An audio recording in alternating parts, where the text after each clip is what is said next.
સુરતમાં અદ્યતન ટેકનોલોજીથી સજ્જ અને સ્પેશિયલ ડોક્ટરની ટીમ સાથે કામ કરતી સોરસ લેબોરેટરીની સુરતમાં શરૂઆત કરવામાં આવી છે. સોલ્યુશન અંડર વન રૂફના સ્લોગન સાથે અઠવાલાઇન્સ વિસ્તારમાં શરૂઆત કરવામાં આવી છે.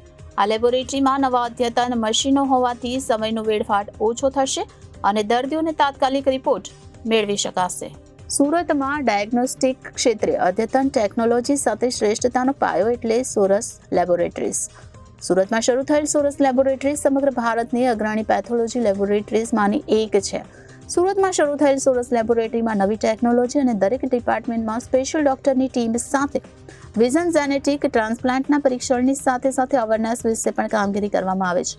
આ લેબોરેટરી શરૂ કરવાનો મુખ્ય હેતુ એ છે કે જે રિપોર્ટ્સ માટે લોકોને રાહ જોવી પડતી હોય છે અને રિપોર્ટ બાદ નિદાન થતું હોય છે, એ રિપોર્ટ નવી ટેકનોલોજી અને ડોક્ટરની ટીમ સાથે થોડા જ કલાકમાં કરી શકવાથી દર્દીઓને જલ્દી સારવાર મળે છે.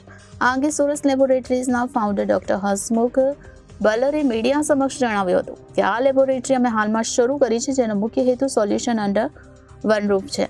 આ લેબોરેટરીમાં અલગ અલગ પ્રકારના તમામ રિપોર્ટ્સ કરવામાં આવે છે. સુરતમાં અને ગુજરાતમાં ઘણી વખત દર્દીઓએ અમુક બીમારીઓના રિપોર્ટ અન્ય રાજ્યમાં અથવા અન્ય દેશમાં મોકલવામાં આવે છે, જેથી તેનો ખર્ચ પણ વધારે થાય છે, તો સાથે સમય પણ બગડે છે અને ઘણી વખત તો રિપોર્ટ આવતા સમય લાગવાથી દર્દીઓને સમયસર સારવાર પણ મળી શકતી નથી.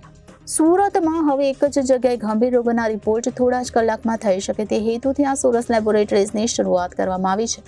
ડોક્ટર કિન્નરી નાયકે કહ્યું કે આ અત્યાધુનિક સુવિધા વૈશ્વિક સ્તરે સચોટ અને સમયસર નિદાન સેવાઓ પ્રદાન કરવા માટે બનાવવામાં આવી છે.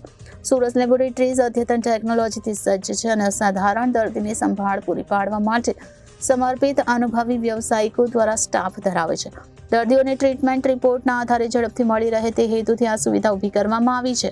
જર્મની અને યુએસએના મશીનોનો ઉપયોગ કરવામાં આવી રહ્યો છે, જેથી જે મેનેજમેન્ટ હોય તે જ આવતા હોય છે. અહીં થતા રિપોર્ટ ઇન્ટરનેશનલ લેવલના થતા હોવાનું કહેવામાં આવ્યું હતું. હું ડૉક્ટર હસમુખ બલર, હિમેટોલોજિસ્ટ અને બોન મેરો ટ્રાન્સપ્લાન્ટ ફિઝિશિયન અને સાથે ફાઉન્ડર ઓફ સોરસ લેબોરેટરી.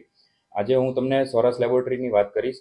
આ લેબોરેટરી અમે રિસેન્ટલી એસ્ટાબ્લિશ કરી છે અને આ એસ્ટાબ્લિશ કરવા પાછળનું રીઝન એ હતું કે એક અંડર વન રૂફ, એક રૂફની નીચે જે પણ દુનિયાની અંદર જે પણ ઇન્વેસ્ટિગેશન થાય છે, જે સ્ટાન્ડર્ડ થાય છે, એ બધા અમે એક જ બિલ્ડિંગની અંદર કરી શકીએ.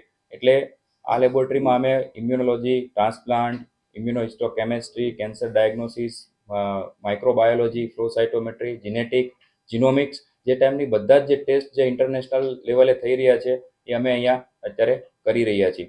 આ પાછળ કરવાનું કારણ એ હતું કે અત્યારે દુનિયા જે રીતે આગળ વધી રહી છે એ રીતે હેલ્થકેર સેક્ટરમાં પણ આપણે આગળ વધવું જોઈએ.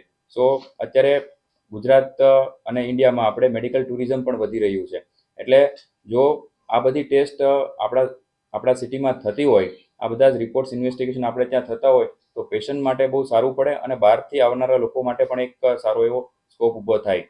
એટલે આ લેબ અમે લોકોએ સુરતમાં એસ્ટાબ્લિશ કરી છે.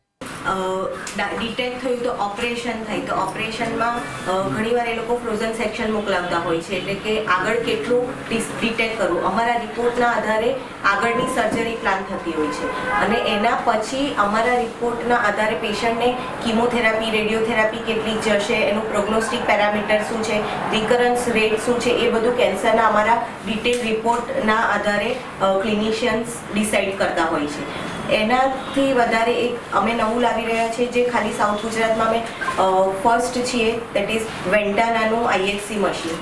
તો એનાથી કેન્સર છે કે નહીં એટલું જ ડિટેક્ટ નહીં થાય, કઈ ટાઈપનું કેન્સર છે.